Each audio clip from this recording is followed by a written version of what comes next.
उसमें केयर कीजिए कि आप कोशिश कीजिए कि कॉपी कलम लेके ही बैठें। बस मेरा, क्योंकि हम लोग जो आपको पढ़ा रहे हैं ना उसमें ट्रेंड यही रख रहे हैं कि जैसे जितना सारा क्वेश्चन है ना पहले हम तैयार कर ले रहे हैं। जैसे आपको फिर हम पीडीएफ भेजे भी होंगे, बस मेरा है। तो उसमें क्या होता है ना, जैसे 10 साल 2009 से लेके 2022 तक का सारा हम subjective question 2 marks 3 marks 5 marks सब लिख दिए जगह। नहीं, और बहुत सारा क्वेश्चन जो रिपीट कर रहा है उसको हम क्रॉस किए काटे हुए हैं। नहीं, तो केयर करना है कि अगर जितना आप देखिएगा ना एक ही क्वेश्चन बहुत बार रिपीट करता है, यहां तक कि न्यूमेरिकल भी बहुत रिपीट करता है। ठीक है, तो उन रिपीटेशन क्वेश्चंस को तो हम लोग के लिए इंपॉर्टेंट है ही नहीं कि उनको हम लोग पूरा बढ़िया से पढ़ा जाए और बढ़िया से हम लोग याद कर जाए उसको। ठीक है, दूसरा हम लोग का इंपॉर्टेंट ये है कि जो क्वेश्चन पूछा है नहीं उसको हम लोग ध्यान रखें। और जैसे आज के क्लास में हम ऑब्जेक्टिव करेंगे तो ऑब्जेक्टिव ही रिपीट करता है, बस में आ रहा है, तो उसको भी आज हम लोग कर लेंगे, ध्यान रखना है। तो आपके लिए बेटर तब होगा ना जैसे हम लोग जिस दिन थ्योरी पढ़ाते हैं, नहीं तो हम क्वेश्चन देखते हैं, क्वेश्चन कल लिख रहे थे फिर उसका आंसर लिख रहे थे, देखो फिर ये क्वेश्चन पूछा इसका आंसर लिख रहे थे, क्वेश्चन लिख रहे थे इसका आंसर पूछा, तो आप साथ साथ में लिखिएगा ना तो आपका उस समय याद हो जाएगा। मेरी बात समझ में आ रही है? आप उसी से आपका प्रैक्टिस हो जाएगा। अब फिर आपके लिए हम क्वेश्चन भेजे, अब उसको आप फिर से अलग से लिखिएगा, नहीं तो वो 3 घंटा क्या कर रहे थे, बैठ के देख रहे थे कैसा सब लिख रहे हैं, सर सर ठीक लिख रहे हैं कि नहीं लिख रहे हैं, नहीं नहीं इनका क्वालिटी कैसा है, ये सब चेक कर रहे थे। आप जिस समय ऑनलाइन क्लास करते हैं चाहे किसी का भी ऑनलाइन क्लास कीजिए, नहीं उसका बेस्ट मेथड यही है कि आप कॉपी कलम लेके बैठिए और साथ में जितनी पढ़ाई हो रही है उसको लिख जाइए। आप खाली लिखते चलिए ऑनलाइन क्लास में, बाद में आपको रिवीजन का टाइम मिले नहीं मिले कोई फर्क नहीं पड़ता है। इतना आप कर लीजिएगा ना आपका एग्जाम निकल जाएगा, ये फैक्ट है, आप मानिए या मत मानिए, आपका एग्जाम निकल जाएगा, ध्यान रखना है। लेकिन आपको कॉन्सियसनेस के साथ एक एक बात लिखना है, नहीं बहुत सारे टॉपिक हैं जिसको हम लोग समझा के छोड़ रहे हैं, नहीं किसको अपने से लिख लेना है। तो जिस समय जो पॉइंट बोला गया ना उस पॉइंट को खाली शॉर्ट फॉर्म में लिख दो। नहीं जैसे हम लोग हेनरी लॉ में एप्लीकेशन में बताते थे, नहीं हम बोलते एनॉक्सिया, नहीं तो एनॉक्सिया के लिए जो हम लोग बोल रहे थे तो हम लोग सिंपली बोले कि भाई हायर अल्टीट्यूड्स पे जो लोग होते हैं उनको एनॉक्सिया का प्रॉब्लम होता है, नहीं तो आप बस इंडिकेशन डाल दो हायर अल्टीट्यूड्स, नहीं खून में ऑक्सीजन की कमी, बस में आ रहा है तो ये डाल दिए थोड़ा थोड़ा ना, तो आप उसमें थोड़ा सा डिटेल करके लिख लीजिएगा, आपके दिमाग में रह जाएगा, बस में आ रहा है।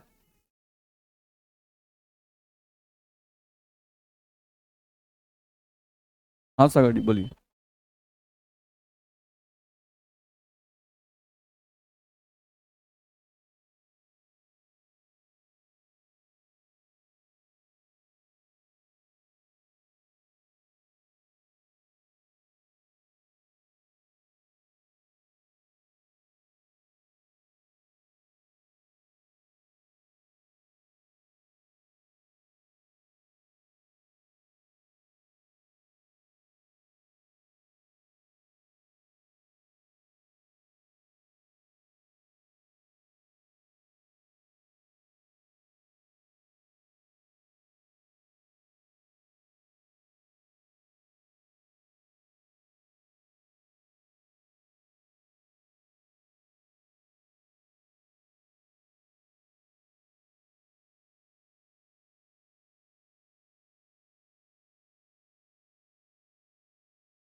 कीजिए किसी का भी ऑनलाइन क्लास कर रहे हैं तो, बस मेरा अगर कॉन्शस हैं तो, जो लोग है कि भाई नहीं होता है पास तो करिए जाएंगे, बस में आ रहा है तो जिनके दिमाग में ही चल रहा है कि पास करिए जाएंगे उनको ऑनलाइन भी ज्वाइन करने की क्या जरूरत है, नहीं बस में आ रहा है उतना देर कोई और वीडियो देखिएगा, बस में आ रहा है कोई गाना सुनिएगा तो ज़्यादा फील होगा, बस में आ रहा है। ठीक है, चलिए आगे बढ़े हम लोग।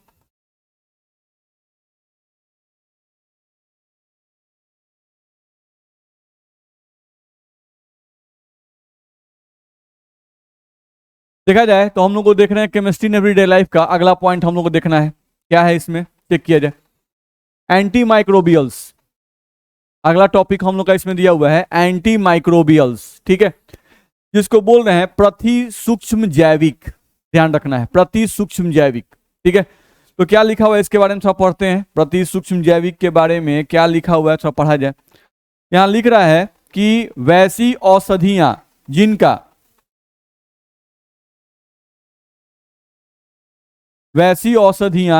उपयोग सूक्ष्म जीवों से होने वाले रोगों के इलाज के लिए किया जाता है, प्रति सूक्ष्म जैविक कहलाते हैं। ध्यान रखना है, ठीक है। यानी प्रति सूक्ष्म जैविक जो है ये औषधि हैं, तो ये वैसी औषधियां हैं जिनका उपयोग सूक्ष्म जीवों से होने वाले रोगों के इलाज के लिए किया जाता है। ध्यान रखना है। नहीं, बहुत सारे ऐसे कीड़े हैं, जैसे बैक्टीरिया है, फंगस है, नहीं वायरस है, बस में आ रहा है। तो बहुत सारे ऐसे कीटाणु हैं जो उत्पन्न जाते हैं और वो भी आपको क्या करते हैं, बीमार कर देते हैं, ठीक है। तो उनको खत्म करने के लिए, उन कीटाणुओं को खत्म करने के लिए नहीं, हम लोग जिन औषधियों का उपयोग करते हैं उन औषधियों को क्या कहते हैं, प्रति सूक्ष्म जैविक। ध्यान रखना है। लिखा हुआ है कि ये सूक्ष्म जीव अनेक प्रकार के होते हैं। ध्यान रखना है, जैसे बैक्टीरिया, नहीं, कुछ बैक्टीरिया हमारे लिए फायदेमंद भी हैं और कुछ बैक्टीरिया हम लोग के लिए हार्मफुल भी हैं। ध्यान रखना है। तो फायदेमंद बैक्टीरिया को खत्म नहीं करना है, बस में है हार्मफुल बैक्टीरिया जो आपको बीमार कर देते हैं, उन बैक्टीरिया को खत्म करने वाला दवाई हम लोग खोजना है। फिर वायरस, ध्यान रखना है, फंगी, नहीं, साथ साथ पैरासाइट्स, ध्यान रखना है, ठीक है। तो ये कुछ ऐसे जीवाणु हैं, ये ऐसे कुछ हम लोग के क्या कहते हैं, कीड़े हैं एक तरह से कहा जाए, नहीं, जो आपको रोगी बना देते हैं। तो इनको खत्म करने के लिए हम लोग दवाई कौन कौन सा यूज करते हैं वो हम लोग को देखना है। चलो ध्यान दिया जाए। यहां से लिखा हुआ है कि अलग अलग सूक्ष्म जीवों के लिए अलग अलग औषधियों का उपयोग किया जाता है। नहीं, ध्यान रखना है, अलग अलग सूक्ष्म जीवों के लिए अलग अलग औषधियों का उपयोग किया जाता है। जैसे बैक्टीरिया को खत्म करने के लिए एंटीबैक्टीरियल दवाई लेना पड़ता है। नहीं, ध्यान रखना है। तो बैक्टीरिया को हिंदी में जीवाणु कहते हैं, तो जीवाणु खत्म करने के लिए प्रति जीवाणु यूज किया जाता है। ध्यान रखना है। फंगस, जिसको कवक कहते हैं, नहीं, तो फंगस को खत्म करने के लिए एंटी फंगल दवाई जो होती है वो यूज करना पड़ेगा, जिसको प्रति कवक कहते हैं।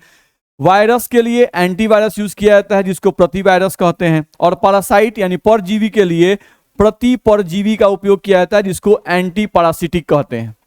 बोलो दिक्कत है? नहीं, तो अलग अलग कीटाणुओं को मारने के लिए अलग अलग दवाइयां आपको उपयोग करनी पड़ेंगी, ये हम लोग को ध्यान में रखना है। चलो अगले पॉइंट पे आ जाए।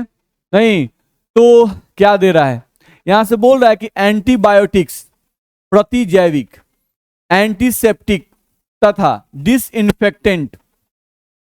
डिसइंफेक्टेंट जिनको संक्रमणहारी बोल रहे हैं, ये सभी प्रति सूक्ष्म जैविक औषधियां हैं। नहीं, ये सभी क्या हैं, प्रति सूक्ष्म जैविक औषधियां हैं। कौन कौन? एंटीबायोटिक, देखते हैं नॉर्मली यूज करते हैं हम लोग एंटीबायोटिक।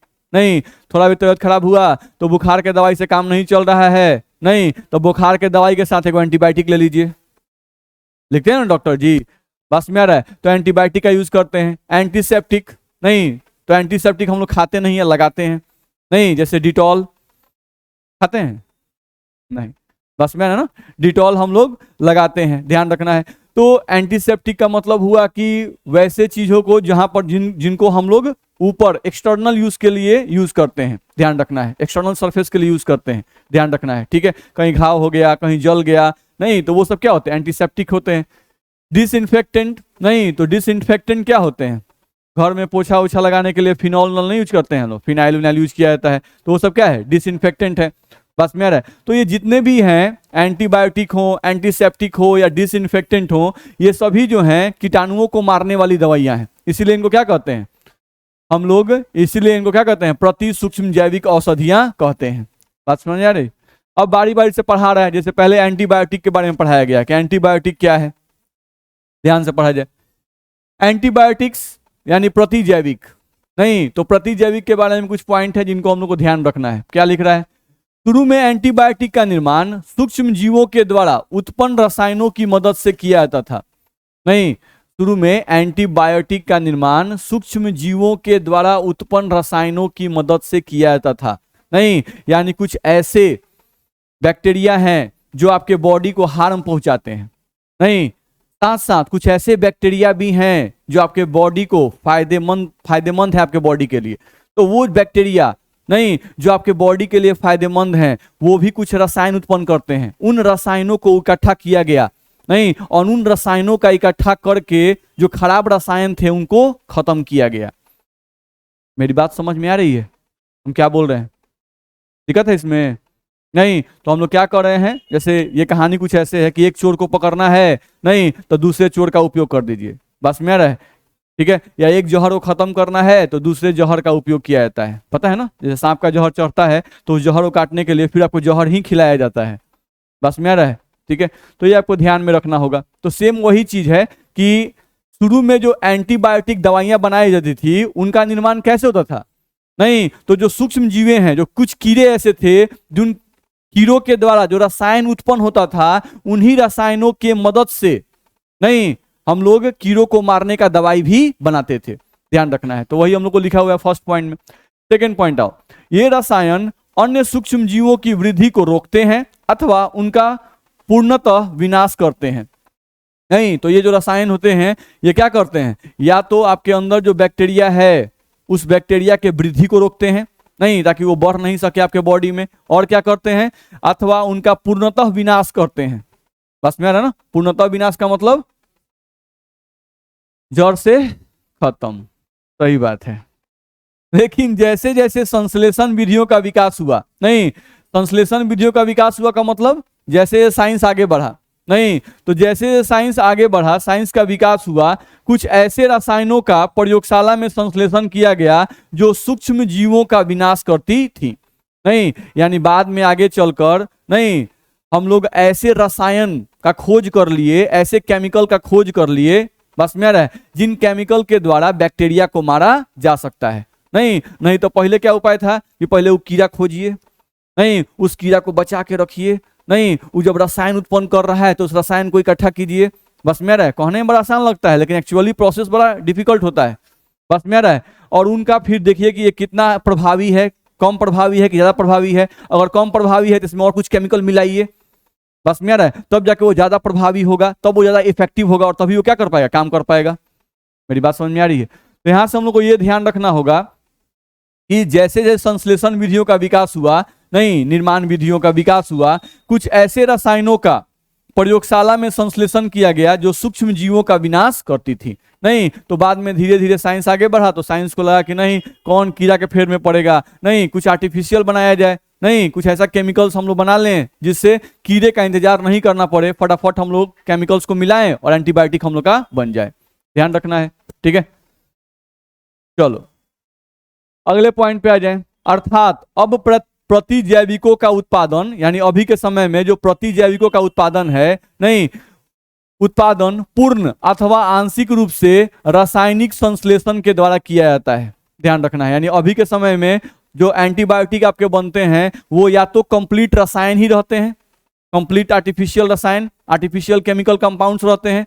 ध्यान रखना है, जो मैनमेड है उसमें किसी कीड़े का हाथ नहीं है, या आंशिक, देख रहे हैं लिख रहा है आंशिक रूप से। तो आंशिक का मतलब कि कीड़ा का कोई रसायन निकाल लिया गया जो आसानी से मिल जाता है और उसमें थोड़ा सा केमिकल मिला दिए, नहीं, ताकि वो ज्यादा इफेक्टिव हो जाए, ठीक है। तो उसको बोलते हैं आंशिक, यानी कुछ आप बनाए और कुछ भगवान के द्वारा दिया हुआ ले लिए, नहीं, दोनों को मिक्स करके एक ऐसा पदार्थ बना दिए जो एंटी माइक्रोबियल्स का काम करने लगा। बस में यानी प्रति सूक्ष्म जैविक का काम करने लगा, ठीक है। चलो, कम सांद्रता में ये सूक्ष्म जीवों की वृद्धि को रोकते हैं अथवा उनका विनाश करते हैं। देख रहे हैं यहां पर लगा दिया है कम सांद्रता में, बुझा रहे हैं ना। नहीं, ऐसा नहीं कि ज्यादा सांद्रता ले लेना है, ठीक है। इसीलिए बार बार बोलता है कि डॉक्टर की सलाह से ही दवाइयां खाएं। बस में रहे, डॉक्टर की सलाह से ही दवाइयां खाएं। नहीं, कम सांद्रता यानी दवाई का मतलब कम कम खाना है, नहीं, बस में रहे ना। ज्यादा खाएंगे तो ये कीड़े का विनाश करने की जगह किसका विनाश कर देंगे, नहीं। चलिए आगे बढ़ा जाए। अब देखा जाए तो यहां से हम लोग को बताया जा रहा है कि सर्वप्रथम सिफिलिस, ये सिफिलिस एक बीमारी है, नहीं, ध्यान रखना है। सर्वप्रथम सिफिलिस नामक रोग के लिए अर्सफेनेमिन औषधि, जिसे सेल्वरसेन के नाम से जाना जाता है का खोज हुआ।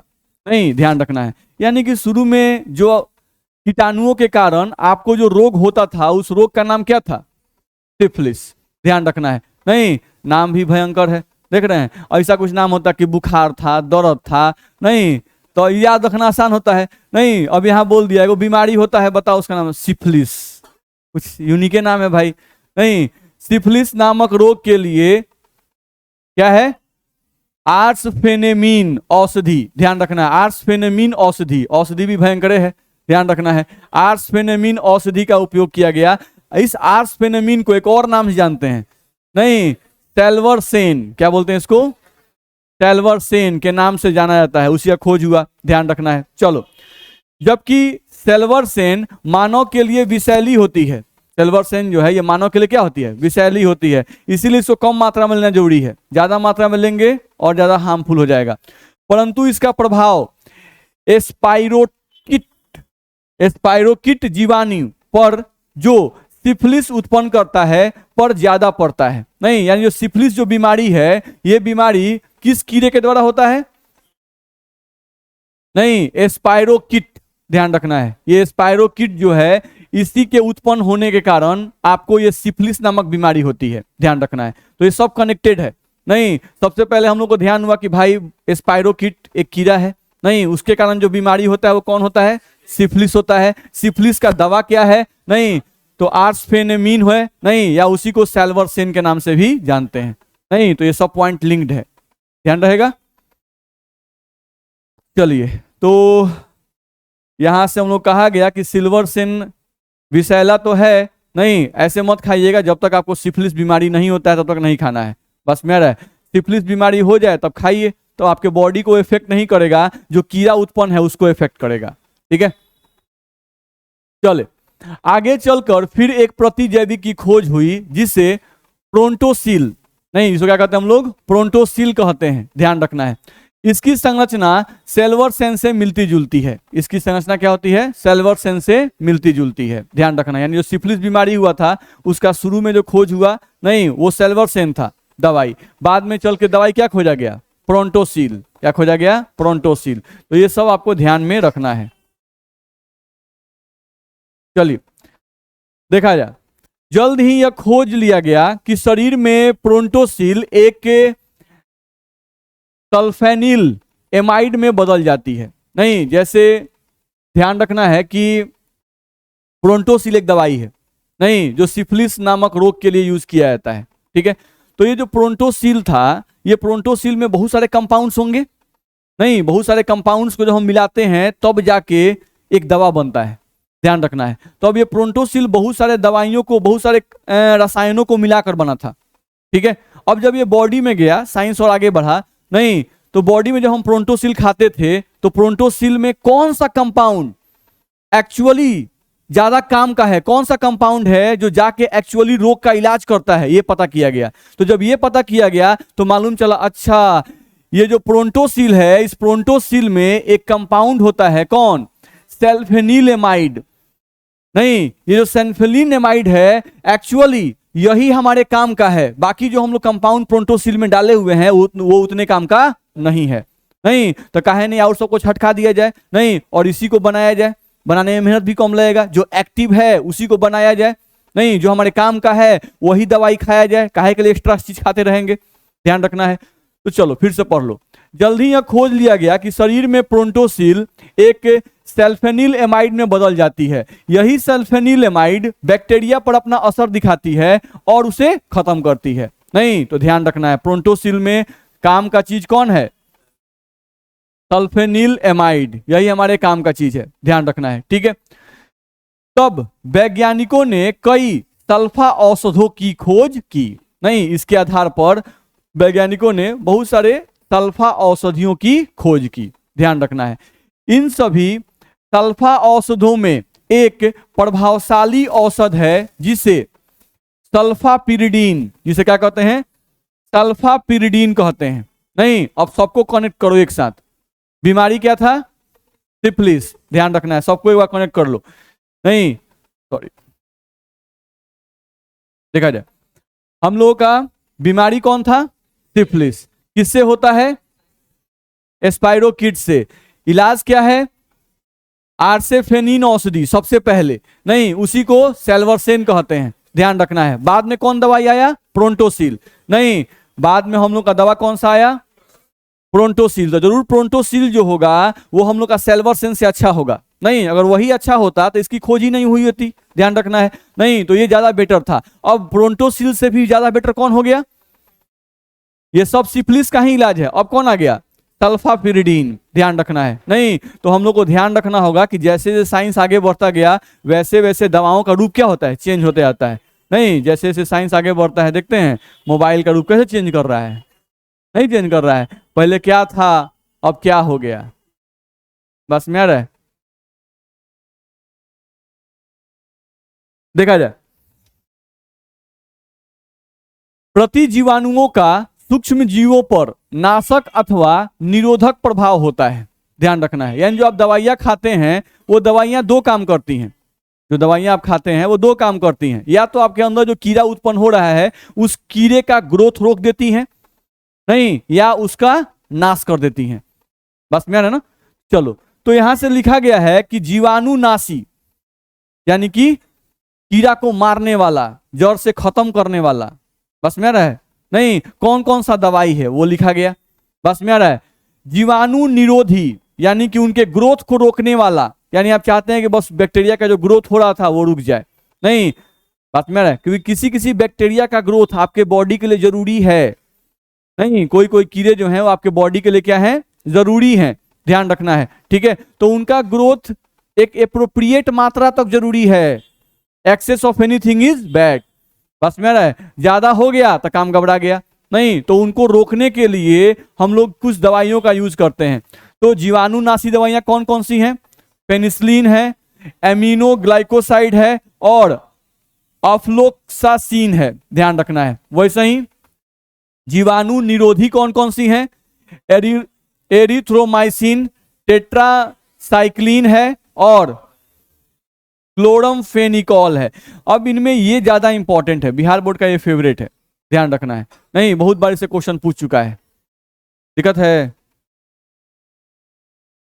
पेंसिलिन, हाँ, कवक से प्राप्त होता है, बिल्कुल सही है। क्या चीज बोल रहे हैं?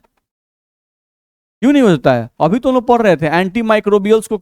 एंटी माइक्रोबियल्स का जो उत्पादन होता है, नहीं, वो तो माइक्रोब्स के द्वारा ही होता है। बस में है ना? अब के समय में रसायनों का भी उपयोग किया जा रहा है। अब के समय में, नहीं, हम लोग क्या बोल रहे हैं, अब के समय में रसायनों का उपयोग हो रहा है, या अर्ध, एक हम नहीं बोलते कंप्लीट संश्लेषित और एक बोलते अर्ध संश्लेषित। मेरी बात समझ में आ रही है? नहीं, तो यहाँ पर हम लोग को ध्यान रखना है, जो पेंसिलिन हम कह रहे हैं, नहीं, अगर ये कवक से उत्पन्न होता है, बस में आ रहा है, तो ये जिस कवक से उत्पन्न होता है वो हार्म पहुंचाने वाले कवक को खत्म करता है। मेरी बात समझ में आ रही है? ठीक है, तो ये बात हम लोग को ध्यान में रखना होगा। दिक्कत है? चलो आगे बढ़ो। देखा जाए, अब यहां पे लिखा हुआ है विस्तृत स्पेक्ट्रम प्रतिजीवाणु। ठीक है, यहां पे लिखा हुआ है एक वर्ड, विस्तृत स्पेक्ट्रम प्रतिजीवाणु। यहां लिखा हुआ है संकीर्ण स्पेक्ट्रम प्रतिजीवाणु, और यहां लिखा हुआ है सीमित स्पेक्ट्रम प्रतिजीवाणु। लिखा हुआ है ना? नहीं, अब देखो, विस्तृत स्पेक्ट्रम प्रतिजीवाणु का मतलब क्या हुआ, समझ ले। लिख रहा है इसके बारे में, ग्राम ग्राही यानी ग्राम पॉजिटिव तथा ग्राम अग्राही यानी ग्राम निगेटिव दोनों प्रकार के जीवाणुओं का विनाश करते हैं। देख रहे हो, नाम में ही इसके लगा हुआ है विस्तृत। नहीं, यानी एक ऐसा दवाई है, नहीं, जो बहुत प्रकार के कीड़ों को मार सकता है। विस्तृत है भाई, इसका काम जो है वो क्या है? विस्तृत है, मल्टी टैलेंटेड आदमी है।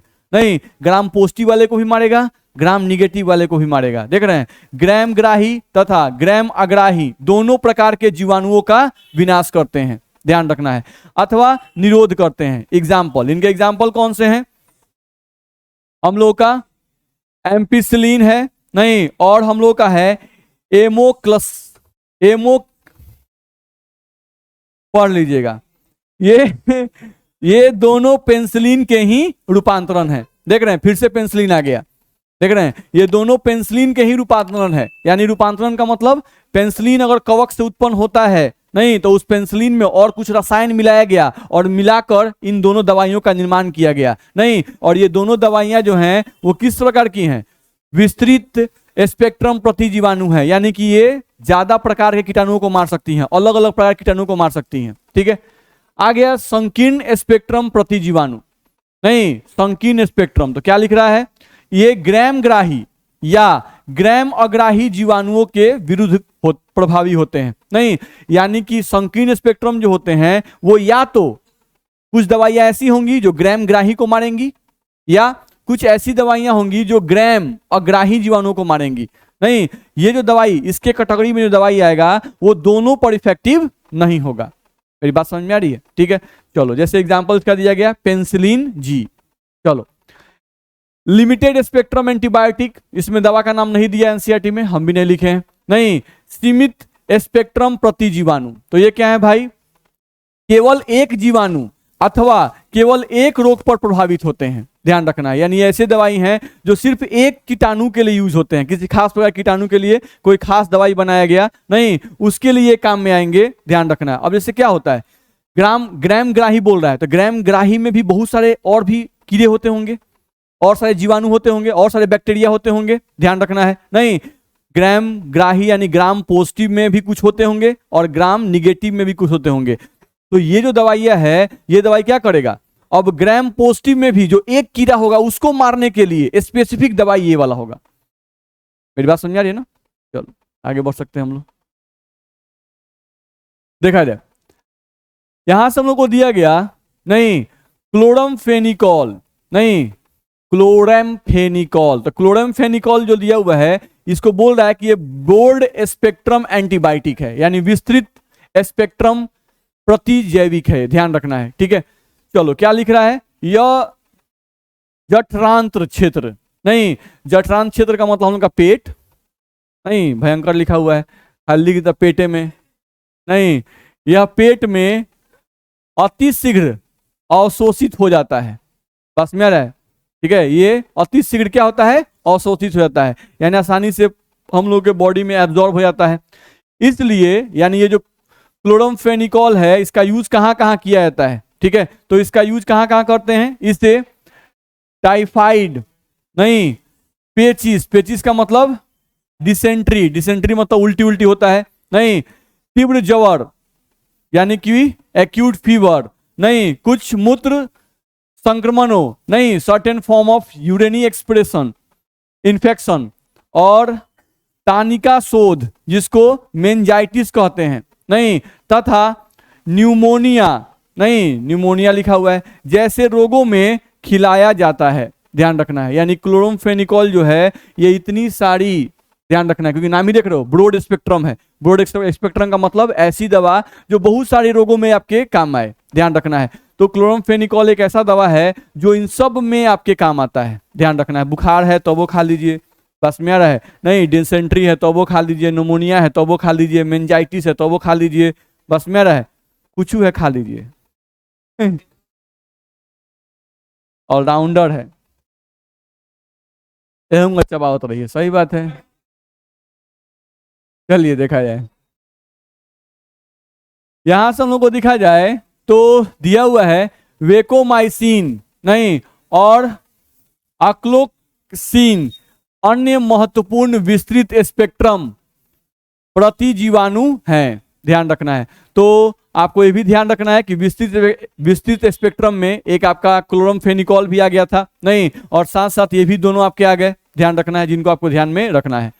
ठीक है, ये भी एक दवा है, देख लो नहीं, डीसीडैजिरीन, डीसीडैजिरीन कैंसर सेल के लिए टॉक्सिक होते हैं नहीं, यानी कैंसर के इलाज में इस दवाई का यूज किया जाता है। ठीक है, तो दवाई का नाम ही याद रखना बड़ा मुश्किल है, समझ, सोचिए डॉक्टर लोग कैसे याद रखते होंगे नहीं, इसीलिए स्पेशलिस्ट डॉक्टर होते हैं बहुत चीज के कि वो अपने स्पेशलाइजेशन का ही दवाई याद रखते हैं, बस में आ रहा है ना।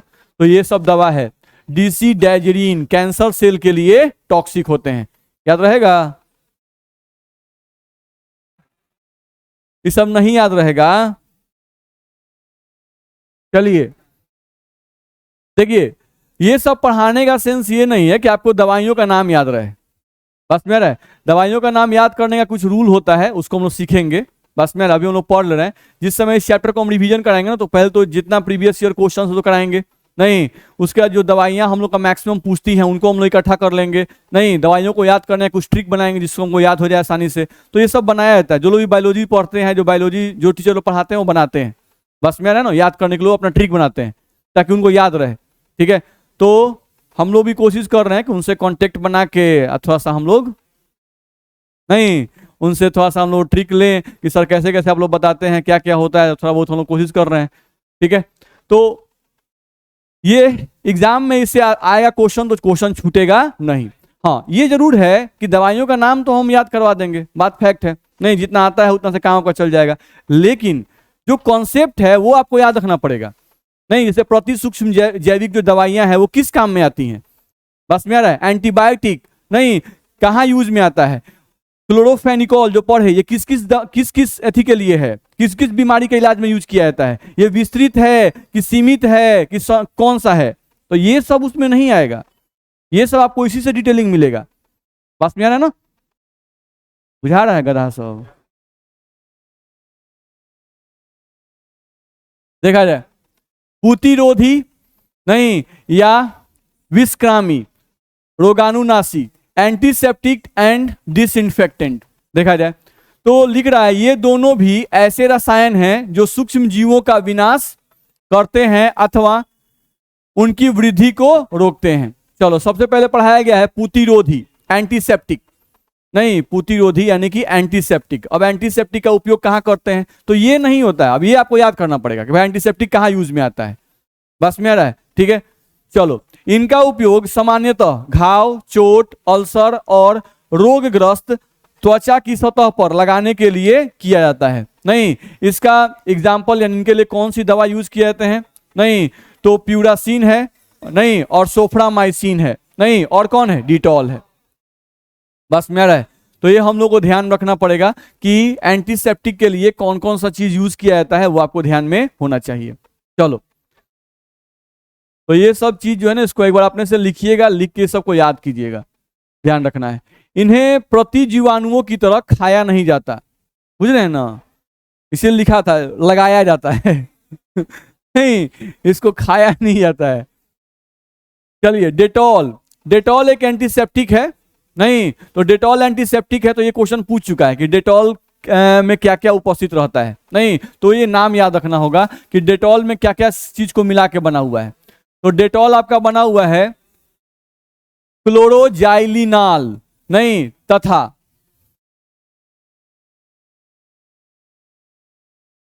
टर्पिनॉल, ध्यान रखना है। तो ये आपका टर्पिनॉल है, इसी का क्या होता है, मिश्रण होता है, ये हमको ध्यान रखना होगा। तो कोई पूछे कि भाई डिटॉल जो है वो किन किन रसायनों को मिला के बना हुआ है, तो उन रसायनों को आपको बताना पड़ेगा। ठीक है, चलो, अगला दिया हुआ है साबुन, नहीं साबुन में जो यूज किया जाता है एंटीसेप्टिक जो नेचर होता है साबुन का, वो किस कंपाउंड के कारण होता है, उसका नाम यहां दिया गया है, नहीं तो नाम दिया हुआ है, देख लीजिए, बाइथायोनाल, नहीं तो ये हम लोग का नाम है। तो ये जो है ये आपका एंटीसेप्टिक की तरह काम करता है, यानी आप इसको साबुन में ये चीज रहता है तभी आप जब शरीर पर लगाते हैं, नहीं तो ये कीटाणुओं को मारता है, ध्यान रखना है। ठीक है, अगर ये नहीं रहे तो साबुन का जो एंटीसेप्टिक गुण है वो नहीं रहेगा, बस महक भर रह जाएगा।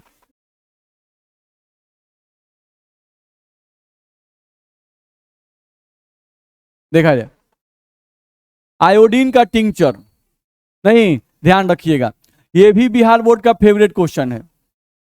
आयोडीन का टिंचर पूछ चुका है, ये भी आपका ध्यान रखना है। तो आयोडीन के टिंचर से आप क्या समझते हैं, तो पहला बात, आयोडीन एक बहुत अच्छा प्रतिरोधी है, यानी आयोडीन जो है ये खुद एक बहुत अच्छा एंटीसेप्टिक है, ध्यान रखना है। ठीक है, अब आयोडीन का टिंचर कैसे बनाते हैं वो ध्यान रखना होगा। तो लिख रहा है अल्कोहल तथा जल के मिश्रण में, अल्कोहल तथा जल का मिश्रण ले लीजिए, नहीं और उस मिश्रण में 2 से 3% आयोडीन मिला दीजिए, बस में आ रहा है। अल्कोहल और जल के मिश्रण में क्या मिला देना है, 2 से 3% क्या मिला देना है, आयोडीन मिला दीजिए, तो आयोडीन का टिंचर आपका बन जाएगा, बस में आ रहा है। ठीक है, ये भी एक प्रकार का एंटीसेप्टिक है जिसको कहाँ यूज किया जाता है, घाव पर। ठीक है, इसका उपयोग कहाँ करते हैं? घाव पर लगाने के लिए किया जाता है, ध्यान रखना है। आइडोफॉर्म CHI3 भी घावों पर प्रतिरोधी की तरह प्रयुक्त किया जाता है, ध्यान रखना। आइडोफॉर्म CHI3 आयोडीन का टिंचर अलग चीज है, बस में है ना। ये कैसे बना? ये बना हम लोग का अल्कोहल और वाटर में आयोडीन 2 से 3% मिलाने से बना, ठीक है। और आइडोफॉर्म क्या है? CHI3।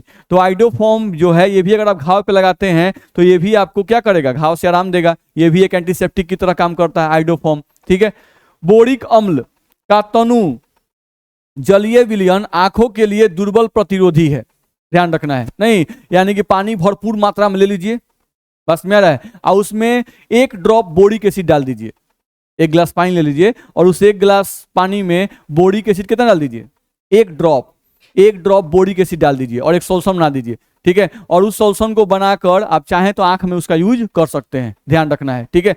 तो बोरिक एसिड का तनु विलयन बोला है। तनु विलयन का मतलब पानी की मात्रा बहुत ज्यादा नहीं और बोरिक एसिड की मात्रा बहुत कम आपको लेनी है, ध्यान रखना है, ठीक है। तब वो आप आंख में यूज कर सकते हैं। अगर आप ज्यादा बोरिक एसिड डाल दीजिएगा नहीं तब तो वो प्रबल प्रतिरोधी हो जाएगा। आप प्रबल प्रतिरोधी हो जाएगा तो आंख में यूज कीजिएगा नहीं, ध्यान रखना है। तो इसीलिए आंख में जो हम लोग मेडिसिन यूज करते हैं वो दुर्बल प्रतिरोधी ही यूज करते हैं, क्योंकि आंख ज्यादा सेंसिटिव होता है, ध्यान रखना है। तो वही तो लिख रहा है, बोरिक अम्ल का तनु जलीय विलयन आंखों के लिए दुर्बल प्रतिरोधी होता है, ध्यान रखना है, ठीक है। तो आंख के लिए जनरली हम लोग दुर्बल प्रतिरोधी का ही उपयोग करते हैं, प्रबल प्रतिरोधी का उपयोग नहीं करते हैं। चलिए आगे आइए। विषक्रामी, विषक्रामी नहीं पढ़ेंगे इसको, विषमक्रामी डिसइंफेक्टेंट, ध्यान रखना है। तो डिसइंफेक्टेंट का यूज कहां होता है? ध्यान दीजिए। इनका उपयोग निर्जीव वस्तुओं जैसे फर्श, नालियों और यंत्रों इत्यादि पर कीटाणुओं को मारने के लिए किया जाता है, ध्यान रहेगा कहां इनका उपयोग किया जाता है। कम सांद्रता पर ये प्रतिरोधी की तरह कार्य करते हैं, यानी कि अभी आप क्या पढ़ रहे थे इसके पहले? प्रतिरोधी। तो प्रतिरोधी जो होते हैं उनमें भी कीड़े मारने की क्षमता होती है नहीं। अब जिन रसायनों को मिलाकर प्रतिरोधी बनता है, ठीक है, उन रसायनों की सांद्रता बढ़ा दीजिए। नहीं, सांद्रता बढ़ा दीजिएगा तो अब शरीर पर नहीं यूज कीजिएगा, उसको कहाँ यूज कीजिएगा? फर्श पर यूज कीजिए, नाला में यूज कीजिए, बस में रहा है। जो आपका सामान है जिस पर कीड़े आ जाते हैं उन पर यूज कीजिए, कहे कि उनको जलन महसूस नहीं होता है। नहीं तनी बेसिए ड्रॉप गिर गया, बस में हम लोग देखते हैं बोला एंटीबायोटिक भी एकदम कम सांद्रता वाला एंटीबायोटिक खींचिएगा, डॉक्टर के सलाह से खाइएगा, कहीं 1 गोटी जगह पर 4 गोटी मत खा जाइएगा, ऐसा होता है कि नहीं। अगर फर्श पर आपको कीड़ा पोछने के लिए फिनाइल डालना है नहीं तो 1 ठेपी 2 ठेपी 5 ठेपी डालते हैं, तो उससे क्या हो जाएगा? कुछ नहीं होगा, बस में आ रहा है, ठीक है। उसके लिए कहाँ नाप के खाते हैं हम लोग, लेकिन डॉक्टर कह दिया कि देखो बाबू इतने बड़ा गोली है, इतने बड़ा गोली को 4 टाइम खाना है, नहीं तो बड़ा हिसाब से आप तुड़िएगा, कहीं बेसी मत खा ले, बेसी नहीं हो रहा है नहीं। सबको जान से प्यार है भाई, ध्यान रखना है। देखा जाए कम सांद्रता पर ये प्रतिरोधी की तरह कार्य करते हैं, यानी ये जो क्या है डिसइंफेक्टेंट जो है नहीं, अगर इनमें सांद्रता कम कर दिया जाए तो ये कैसे काम करने लगेंगे? प्रतिरोधी की तरह, एंटीसेप्टिक की तरह। तथा ज्यादा सांद्रता पर ये डिसइंफेक्टेंट की तरह कार्य करते हैं। चलो एग्जाम्पल दिया हुआ है 0.2% फिनॉल, 0.2% फिनॉल सॉल्यूशन कैसे काम करता है? एंटीसेप्टिक, यानी पानी आप ले लीजिए और पानी में फिनॉल का मात्रा कितना डाल दीजिए? 0.2%, तो काम करेगा एंटीसेप्टिक की तरह नहीं। और यहां पर अगर आप फिनॉल का मात्रा 0.2 से कितना कर दिए? 1%, यानी बहुत बढ़ा दिए, 0.2 से 0.8 बढ़ गया, ध्यान रखना है। तो 0.8% अगर 0.8 बढ़ गया तो ये 1% हो गया, तो 1% फिनॉल सोल्यूशन यूज कीजिएगा तो वही कैसे काम करेगा? डिसइंफेक्टेंट की तरह काम करेगा, ये आपको ध्यान में रखना होगा।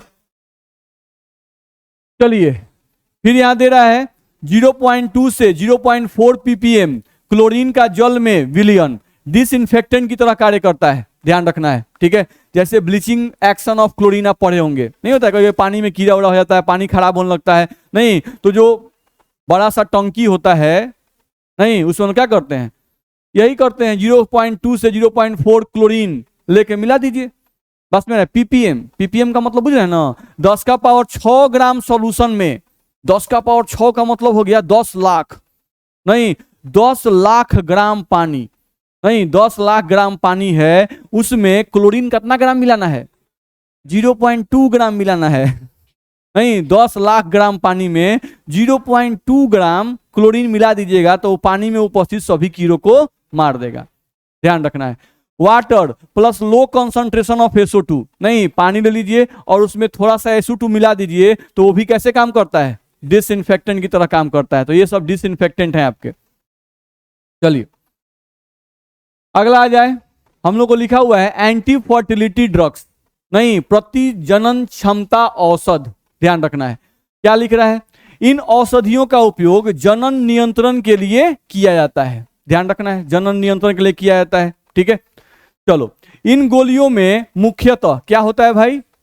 एस्ट्रोजन एवं प्रोजेस्ट्रोन व्युत्पन्नों यानी डेरिवेटिव्स का उपयोग किया जाता है, ध्यान रखना है, ठीक है।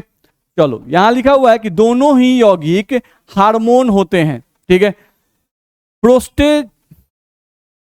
प्रोजेस्ट्रोन, चलिए प्रोजेस्ट्रोन अंडोत्सर्ग को निरोधित करता है, ठीक है। तो इसमें किसी को दिक्कत? चलिए आगे बढ़ सकते हैं हम लोग। लिखा हुआ है कि संश्लेषित प्रोजेस्ट्रॉन व्युत प्राकृतिक प्रोजेस्ट्रॉन से अधिक प्रभावशाली होता है, नहीं यानी कि हो सकता है कि जो प्रोजेस्ट्रॉन का जो निर्माण होता है, नहीं ये नेचुरली भी होता है, बस में आ रहा है, और आर्टिफिशियली भी बनाया जाता है। तो जो आर्टिफिशियली प्रोजेस्ट्रॉन बनाया जाता है वो क्या होता है? ज्यादा प्रभावशाली होता है, ज्यादा शक्तिशाली होता है, ठीक है, नहीं जनन नियंत्रण को कंट्रोल करने के लिए।